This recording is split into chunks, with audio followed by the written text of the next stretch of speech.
the Italian kitchen. There's a special meeting happening under the gazebo at the Ovid Farmers Market. We thought partnering with the farmers market might be a good idea and get kind of a group that might not normally attend a meeting like this out and present. Joe McGrath is the deputy director of the Seneca County Planning Department. McGrath helped organize this gathering made up of people who live in the southern part of Seneca County. We work in Buffalo. They're at the beginning stages of a housing needs assessment project for which Seneca County received a grant. The county hired the consulting firm Highroad Community Planning and Analytics based out of Buffalo.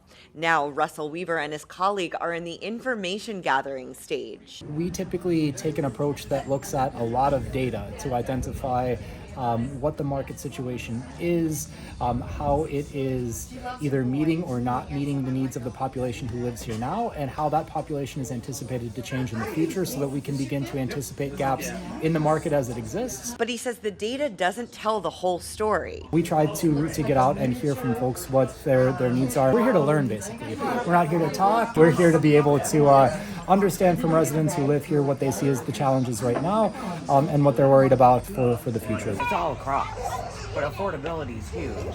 And this group isn't being shy about that. Housing is an issue here. I think there's a lot of issues in Seneca County. Transportation, I think I mentioned transportation, the fact that it's very long, the things like the villages and the living infrastructure is very scattered. Several people here spoke about the lack of housing available for people with mid to low incomes. We've got the better off people like me who live on the lake, and we've got better housing, but between the lakes, there is a lot of housing that really is very poor. Now that those issues have been communicated to Weaver and his colleague, they say they'll be better able to come up with a plan moving forward.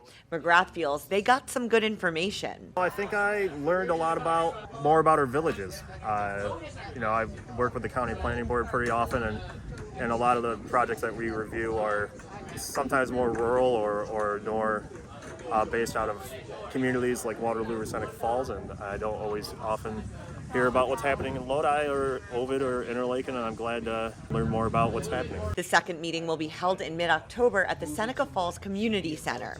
The date will be announced in late September. For Finger Lakes One, Rebecca Swift.